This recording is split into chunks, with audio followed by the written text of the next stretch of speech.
엎드림이라는 제목으로 함께 은혜를 나누고자 합니다. 욥은 이보다 더 잔인할 수 없다 여겨지는 일을 겪었습니다.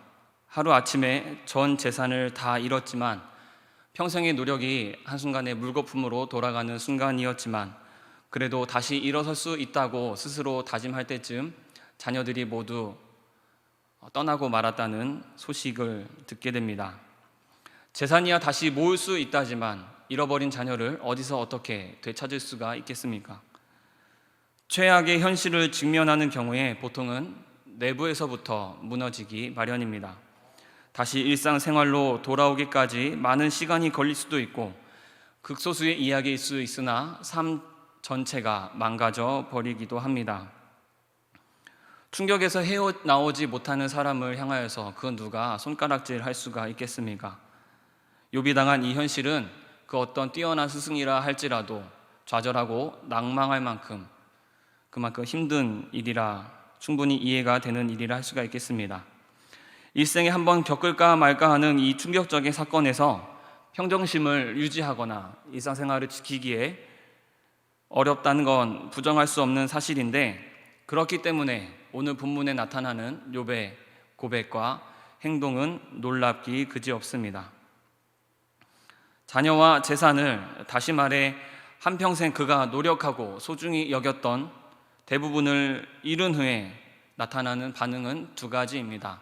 첫 번째는 엎드려 예배함, 두 번째는 원망하지 아니함입니다. 1장 20절에 보면 욥이 일어나 겉옷을 찢고 머리털을 밀고 땅에 엎드려 예배하며 라고 나와 있습니다. 겉옷을 찢고 머리털을 밀었다라는 것은 고통과 슬픔을 표출하는 행동입니다. 그리고 그는 땅에 엎드렸고 예배하였습니다. 하나님을 경배하였습니다. 하나님의 뜻과 섭리를 받아들이겠다라는 뜻입니다. 원망하지 않았다라는 표현은 1장과 2장 두 번에 걸쳐 나타납니다. 1장 22절에 이 모든 일에 욥이 범죄하지 아니하고 하나님을 향하여 원망하지 아니하니라 말씀하고 있습니다. 또한 2장 10절 후반부에 이 모든 일에 욥이 입술로 범죄하지 아니하니라 라고 말씀합니다. 하나님을 원망하지 않으므로 입술로 죄를 짓지 않았다라는 것은 앞서 말씀드린 것처럼 경배했다라는 말씀과 의미를 공유합니다. 하나님의 주권을 인정했다라는 뜻입니다. 욥의 엎드림과 원망하지 않음에 대해 자세히 들여다보고 묵상하며 우리 삶에 적용하였으면 좋겠습니다. 반려견 행동 전문가인 강영욱 씨가 출연하는 예능 프로그램 개는 훌륭하다라는 방송이 있습니다. 강영욱이라는 사람이 뛰어난 훈련가다라는 이야기는 익히 들어왔지만 그런가 보다라고 했을 뿐 실제로 제가 그 방송을 본 적은 없었습니다.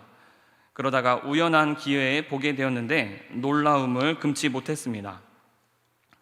제가 감명 깊게 본 영상은 불독을 훈련하는 내용이었습니다. 예능 프로그램에 출연할 정도면 아주 문제가 많다고 봐야겠지요. 공격성이 아주 심하고 난폭해서 보호자가 통제할 수 없는 상황이었습니다. 그 반려견의 이름이 쿤입니다. 강영욱 씨는 쿤에게 엎드려를 가르쳤습니다. 워낙 거칠게 반응하다 보니 강영욱 씨 팔에 상처도 생기고 피도 흐르게 되었습니다. 그런 거칠고 난폭한 쿤에게 엎드려를 계속해서 무한정 될 때까지 가르치고 있었습니다. 엎드려 했는데 엎드리지 않으면 목줄을 잡고 한 바퀴를 휙 돕니다. 그리고 나서 다시 엎드려라고 합니다. 그런데도 말을 듣지 않으면 또다시 목줄을 잡고 한 바퀴를 돌립니다. 이렇게 5시간, 6시간이 지나가도록 이 지루한 훈련을 계속해서 반복했습니다. 그리고 결국에 나중에 쿤이는 강영욱 씨의 말에 따라서 엎드려 했을 때 납작 엎드리게 되었습니다. 그 광경을 TV 카메라를 통해 지켜보고 있던 진행자와 게스트는 마치 대한민국이 월드컵 4강에 진출했을 때처럼 기뻐했습니다. 그때 강영욱 씨가 보호자와 쿠니를 향해 한 말이 있습니다. 그때 그 말을 제가 그대로 옮겨보도록 하겠습니다. 엎드려를 가르치는 게 아니라 상황을 받아들이는 걸 가르치는 거예요. 화만 내고 살 수는 없잖아요. 가끔씩은 인정하고 상황을 받아들이고 열심히 살아야 할 때도 있잖아요. 개들도 그래요. 그냥 엎드리면 돼요. 화내지 않고. 저는 개를 가르치는 사람에게서 진리를 듣게 될 줄은 몰랐습니다. 저 사람은 진리의 일부분에 닿은 사람이구나 라고 생각을 했고, 괜히 저 사람이 유명하고 뛰어난 사람이 아니구나 라고 깨닫게 되었습니다.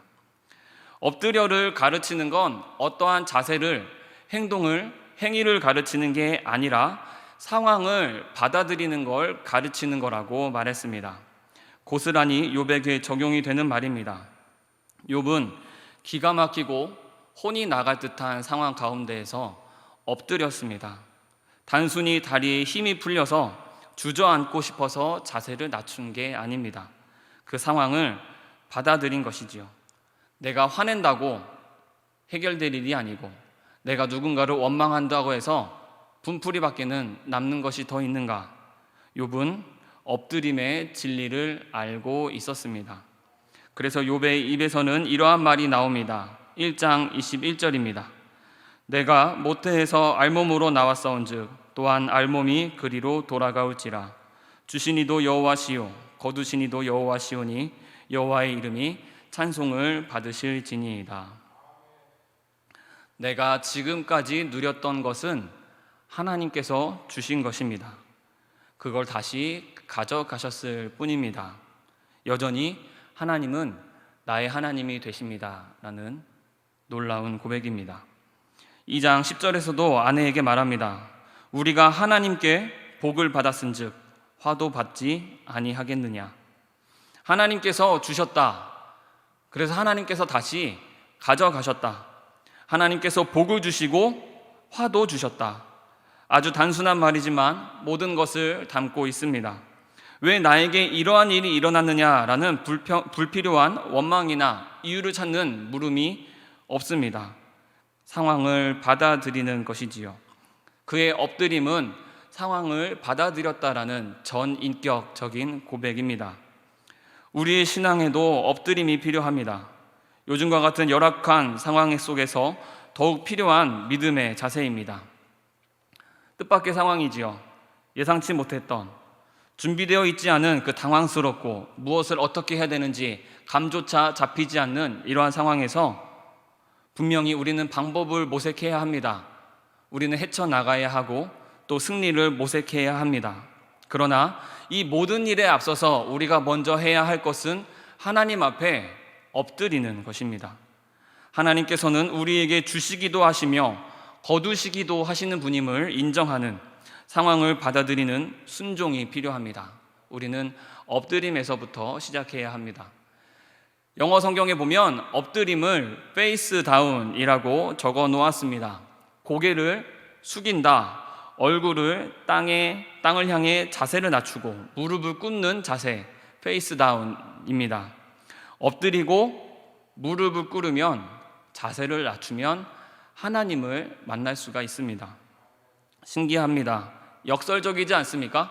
우리는 하나님을 하늘에 계신 아버지라고 알고 있습니다.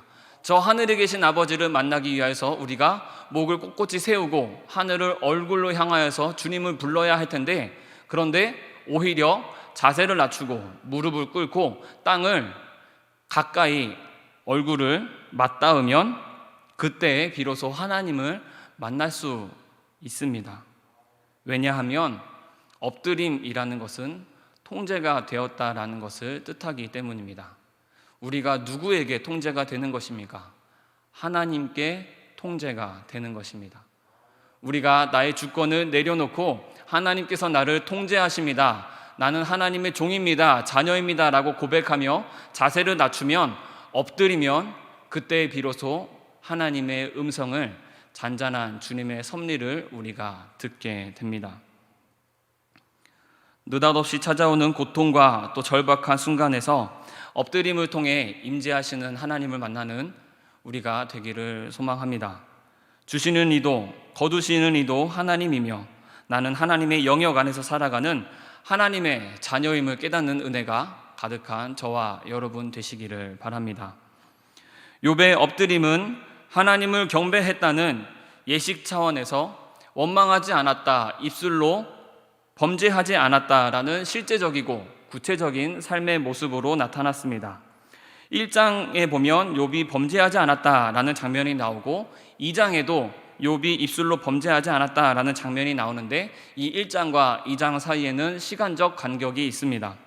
사탄은 욥의 육신까지 손을 보면 분명히 원하는 바를 얻을 수 있을 것이다 라고 했고, 하나님께서는 욥의 생명만은 해하지 말라라고 하셨습니다.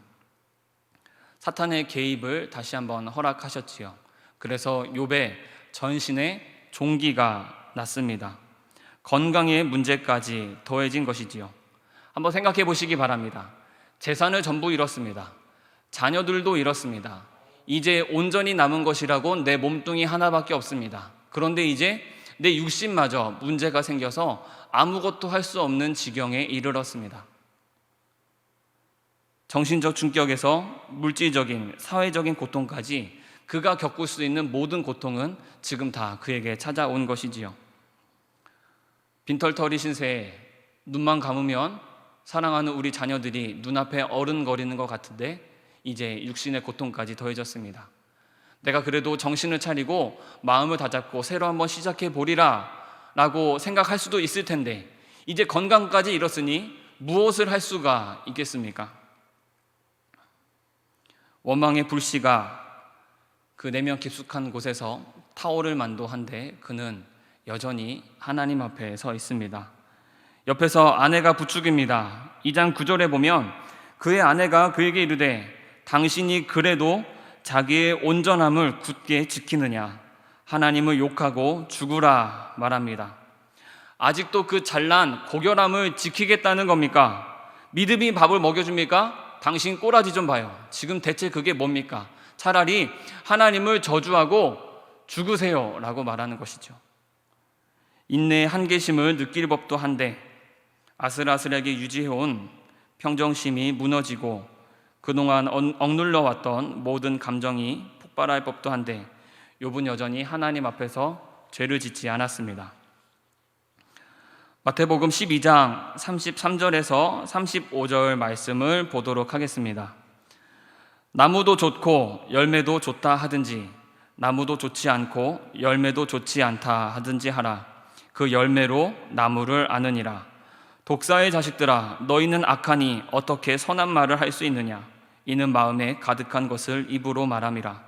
선한 사람은 그 쌓은 선에서 선한 것을 내고 악한 사람은 그 쌓은 악에서 악한 것을 내느니라. 아멘.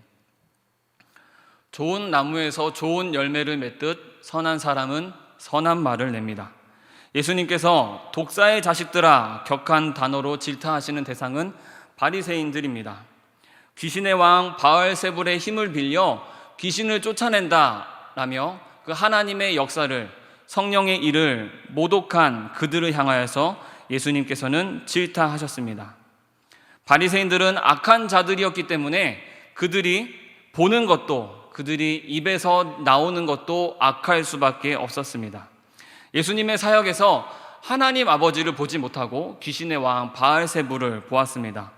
뭐 눈에는 뭐밖에 보이지 않는다더니 딱 그 꼴이 너희들이다 라고 우리 주님께서 말씀하시는 것입니다. 욥은 하나님을 원망하지 않았습니다. 입술로 죄를 짓지 않았습니다. 그는 선한 사람이었기 때문입니다. 선한 사람은 그 쌓은 선에서 선한 것을 냅니다. 욥기 1장을 보면 뭐라고 시작합니까? 욥은 정직하여 온전하고 악에서 떠난 자였다라고 말합니다. 악한 것이 나올 여지가 없었습니다. 원망의 대명사인 이스라엘 백성을 보도록 하겠습니다. 출애굽 후에 이스라엘 백성은 광야에서 총 8번 원망하는 사건이 나옵니다. 마라 사건, 만나 메추라기, 르비딤 사건, 이스라엘 진영을 불이 삼켜버릴 때, 가나안 정탐 후에 고라의 반역 때, 연병이 돌았을 때, 노뱀의 사건 때, 이쯤 되면 이스라엘 백성들의 유전자에는 원망의 유전자가 흐르는 것이 아닌가 봐도 무방한 일입니다. 원망할 때마다 하나님의 진노가 임했습니다. 전염병으로 불에 타서 뱀에 물려서 수많은 사람들이 죽어나가도 반성의 기미가 보이지 않았습니다. 그들은 어찌하여서 학습 효과도 없이 기회만 주어지면 원망을 내뱉게 되었던 것일까요? 하나님께서 그들을 애굽에서 인도하여 내신 목적과 의도를 이해하지 못했기 때문입니다. 하나님의 목적과 이스라엘 백성들의 목적이 달랐기 때문이죠. 신명기 10장 12절 또 13절을 보도록 하겠습니다. 이스라엘아, 내 하나님 여호와께서 내게 요구하시는 것이 무엇이냐? 곧 내 하나님 여호와를 경외하여 그의 모든 도를 행하고 그를 사랑하며 마음을 다하고 뜻을 다하여 내 하나님 여호와를 섬기고 내가 오늘 내 행복을 위하여 내게 명하는 여호와의 명령과 규례를 지킬 것이 아니냐. 하나님을 경외하고 그의 도를 행하고 사랑하며 마음과 뜻을 다하여 섬기는 것 무엇입니까? 한마디로 정의한다면 예배지요. 이스라엘이 하나님을 예배하는 거룩한 백성이 되기를 원하여서 출애굽 시키셨습니다. 그들을 애굽에서 인도해 내셨습니다. 이스라엘 백성들이 이 사실을 알고 있었을까요? 분명히 모세는 알려주었겠지만 그들은 한 귀로 듣고 한 귀로 흘렸을 것입니다. 그들이 이 하나님의 목적을 알았다면 결코 원망하지 않았을 것입니다. 그러나 그들의 목적은 그들이 애굽에서 나와서 그들이 바랬던 것은 전혀 다른 것이었습니다. 그들이 원망하는 것을 보면 그들이 무엇을 원했는지 알 수가 있지요. 그들은 마실 물이 없다고 원망했습니다. 고기가 없다고, 먹을 것이 없다고 원망했습니다. 가나안 정탐 후에 다 죽게 되었다고 원망했습니다. 지도자가 마음에 안 든다고 원망했습니다. 하나님은 이스라엘을 향한 분명한 목적이 있었지만 이스라엘은 이해하지 못했습니다. 그들의 목적은 평안한 잠이었고 맛난 음식이었고 안전을 지켜줄 보금자리였습니다. 그래서 하나님께서 인도하여 내신 그 광야가 축복의 땅이 아니라 저주의 땅이었습니다. 그들의 목적이 하나님을 예배하는 것이었으면 그들은 광야에서 하나님을 즐거이 노래하며 찬양하였을 것입니다.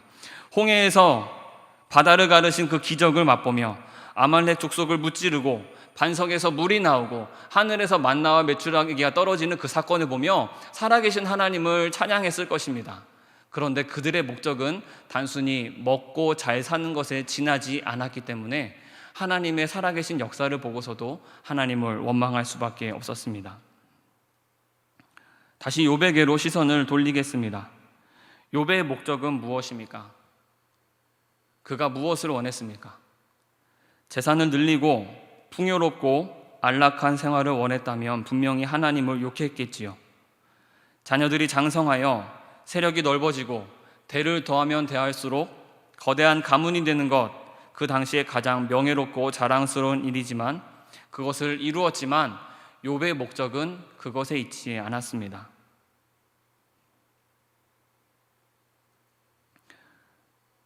욥은 하나님을 두려워하였고 하나님을 의지하였고 또 하나님을 신뢰하였습니다. 지금 내 손에 쥐어진 것들로 만족을 누리거나 자랑을 삼지 않았고 나의 자녀들이 혹여나 하나님을 욕되게 할까 하여 매일 하나님께 예배를 드렸습니다.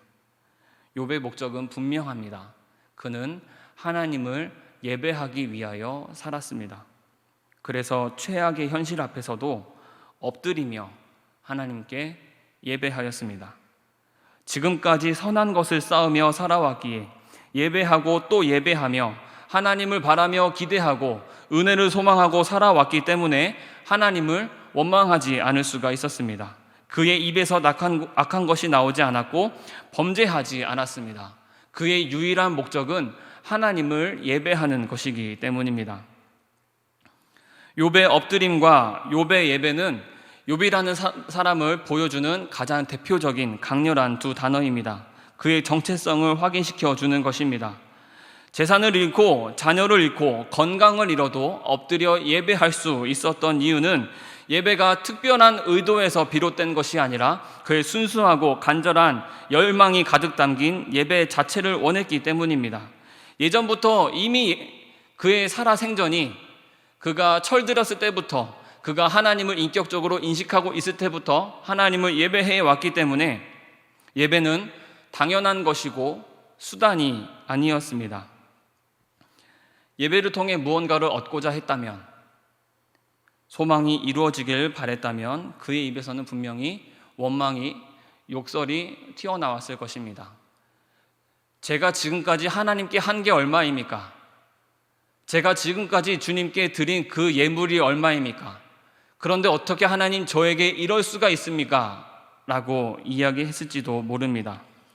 그 드린 정성과 시간과 노력이 얼마인데 그것을 차라리 다른 신에게 드렸다면 이 지경까지는 이르지 않았을 것입니다 라고 말할 수 있지 않겠습니까? 그러나 그는 하나님께 원망하지 않았습니다. 그의 순수한 목적과 의도는 오직 하나님과 교제하고 하나님과 친밀한 관계 가운데에서 하나님과 호흡하는 것이었기 때문입니다. 하나님으로 인하여 즐거워하며 하나님의 이름을 높이며 그분의 뜻을 알기 원하고 그분의 계획에 부족하지만 함께하며 주님의 도구가 되어 손발이 되어 이 땅에서 살아계신 하나님을 증거하기를 원하였습니다. 사랑하는 든든한 교회 모든 성도님들, 예배의 삶을 사시기를 간절히 소망합니다. 예배가 목적이 되고 삶의 이유가 되시기를 소망합니다. 예배의 의미를, 그 본질을 회복하는 것, 욥을 통해 배워야 할 모습입니다. 하나님이 하나님이시기 때문에 예배를 드립니다. 우리는 하나님께서 하나님 되시기에 주님 앞에 납작 엎드릴 수가 있습니다. 예배가 무수히 반복되는 그 어떤 사건에, 행사에 지나는 것이 아니라 당연한 것이고 내가 항상 옷을 입고 있는 것처럼 예배는 날마다 주님께 드려야 하는 것임을 고백할 수 있어야 하겠습니다. 유일한 예배 대상이신 하나님을 의식하고 전 인격에서 우러나오는 경외심을 가지고 경배하시기를 바랍니다. 하나님의 높으심과 그 은총을 찬양하는 저와 여러분 되시기를 소망합니다. 누군가가 우리 성도님들의, 여러분들의 이름을 떠올리면 무릎을 탁 치면서 그 사람은 예배하는 사람이야. 그 사람은 죽었다 깨어나도 하나님 앞에 납작 엎드리는 사람이야 라는 고백이 있기를 소망합니다. 무슨 일이 벌어져도, 깨지고 너덜너덜해져도 그 사람은 예배를 드리더라, 하나님 앞에 무릎을 꿇더라 라는 고백이 있기를 원합니다. 사랑에 빠진 사람은 눈을 뜨자마자 그 사람을 생각하겠지요. 주식에 빠진 사람은 눈을 뜨자마자 오늘은 주가가 어떻게 될까 확인을 하겠지요. 사람은 그 사람의 관심과 목적에 따라 그 머릿속을 지배하는 것이 다릅니다. 우리 머릿속을 지배하고 있는 것은 무엇이어야 하겠습니까? 우리가 눈을 뜨자마자 생각나야 할 분은 어떤 분이시겠습니까? 하나님에 엎드려 하나님을 경외하며 주님의 음성을 즐거이 들으며 그분의 뜻을 묵상하고 언제나 어디서나 하나님을 의식하고 예배하고 살아가는 우리 모든 성도님들 되시기를 소망합니다.